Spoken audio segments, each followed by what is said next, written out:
So ayan, magandang hapon po sa ating lahat. Ako nga po pala si Angel Juventura, ang inyong tagaulat ngayong araw. Struktura ng pangungusap.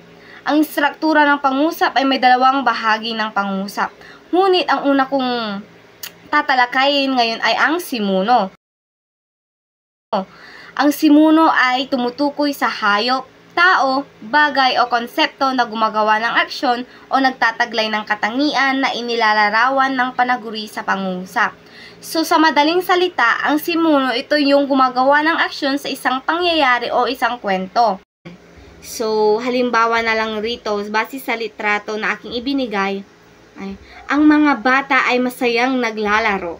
Diba, kitang-kita nyo naman na ang mga bata ay masayang naglalaro. So ang simuno rito ay ang mga bata. So, pangalawang halimbawa naman ay si Laika ay kumakanta. Ang simuno rito ay si Laika. So, 'di ba, dalawang bahagi ng pangungusap. Tapos ko na ang simuno. Sunod naman natin ang panaguri. Ang panaguri naman ay nagsasaad ng aksyon, katayuan o katangian ng simuno. Ito ay maaring maging isang pandiwa na nagsasaad ng aksyon o isang panaguri o pang-abay na nagsasaad ng katangian o katayuan ng simuno. 'Di ba? Ang simuno, yun yung tao na gumagawa ng aksyon. So ang panaguri naman, ito yung nagsasaad ng aksyon kung ano yung ginagawa mo, ano yung ginagawa mo sa isang pangyayari o sa isang kwento. Siya naman yung nagsasaad ng aksyon. Yan, halimbawa na lang dito sa aking ibinigay na litrato. Base dito, ang unggoy ay kumakain. So, ang simuno ron ay unggoy. So, ang unggoy, di ba, yung simuno. Ang panaguri naman dito ay kumakain. Ang panaguri dito ay kumakain. So, ang simuno, ang unggoy. Naintindihan ba? Tama. So, kung naintindihan nyo, may bibigay ulit ako ng halimbawa na kayo naman ang gagawa ng pangungusap na may panaguri at simuno. Si Christine ay sumasayaw. Tama. Thank you, Camille, sa pagbibigay ng pangungusap base dito sa litrato na aking binigay. So, as sinabi ni Camille, si Christine ay sumasayaw. So, wag nating kakalimutan, si Christine, yun yung simuno. Ang panaguri naman ay sumasayaw. Yun yung ginagawang aksyon ni Christine. Thank you, Camille, sa pagsasagot. Napakagaling nyo talaga. Halatang nakikinig kayo.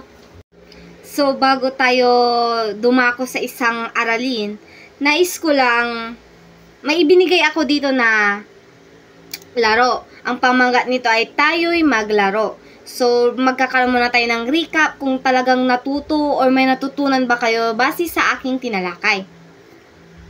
So, bigyang pangungusap ang litrato. Ayan. Sino kaya rito ang makakapagbigay ng pangungusap base sa litrato na aking ibinigay na may simuno at panaguri, syempre? Ayan, napakagaling nyo talaga at talagang nakikinig kayo sa aking itinuturo. So, base dito sa litrato na aking binigay, si Nena ay naguhugas ng plato. Ang simuno rito ay si Nena. Ang panaguri naman ay naguhugas ng plato. Ayan, napakagaling nyo talaga. So, ayan, sunod naman nating bigyang pangusap ang ikalawang litrato na aking binigay. So, sino rito ang gustong sumagot? Yes, Vanessa. Si Eunice ay masayang kumakain. Tama, Vanessa. Napakagaling mo naman. Si Eunice ay masayang kumakain. Tama naman, di ba? Nakikita nyo naman sa larawan na masayang kumakain si Eunice. So, si Eunice, yun yung simuno. Masayang kumakain, yun naman yung panaguri. Tama. Thank you, Vanessa. So, ayan. Dumako naman na tayo sa pangatlong bigyang pangusap ang litrato. So, sino rito ang makakapagbigay ulit ng pangungusap base sa kanilang pagkakaintindi sa ibinigay kong litrato? Ang mga Pilipino ay nagbabayanihan. So, ayan, napakagaling mo, Eunice. Ang base naman sa sinabi ni Eunice, ang mga Pilipino ay nagbabayanihan. So, familiar naman tayo sa word ng nagbabayanihan kasi nasa culture or nasa kinagisna na natin ng mga Pilipino yan na kapag may nangangailangan, tumutulong tayo. Tama? So, ang simuno rito ay ang mga Pilipino. Ang panaguri naman ay nagbabayanihan. So, ayan, mukha naman talaga kayong nakikinig sa aking tinalakay. So, ayan, tapos ko na talakayin ang dalawang bahagi ng pangungusap. So, dumako naman tayo sa dalawang uri ng pangungusap ayon sa ayos. Ang unang uri ng pangungusap ayon sa ayos ay ang karaniwang ayos. Ang karaniwang ayos kung saan ang panaguri ay nauuna kaysa simuno. So, halimbawa na lang dito sa aking ibinigay na larawan. Masayahin ang mga Pilipino. So, agree naman kayo, di ba, na masayahin ang mga Pilipino kahit anumang pagsubok ang kinakaharap nila, kahit anuman ang problema na kinakaharap nila, nakukuha pa rin natin ngumiti. So, dito, di ba, nakikita natin na kahit bumabaha na, nakukuha pa rin natin kumiti. Kasi, kapag alam ko, feeling ko, pag nalulungkot, the more na nalulungkot tayo, the more na bibigat yung pakiramdam natin.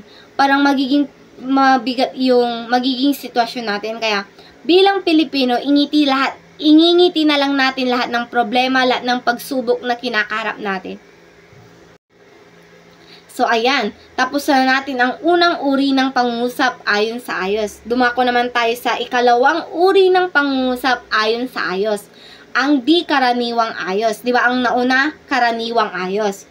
So, ang di karaniwang ayos kung saan ang simuno naman ay nauuna kaysa sa panaguri at laging may ay sa pangungusap. So, kapag ang pinag-usapan ay di karaniwang ayos, ang laging nating tatandaan ay ang salitang ay.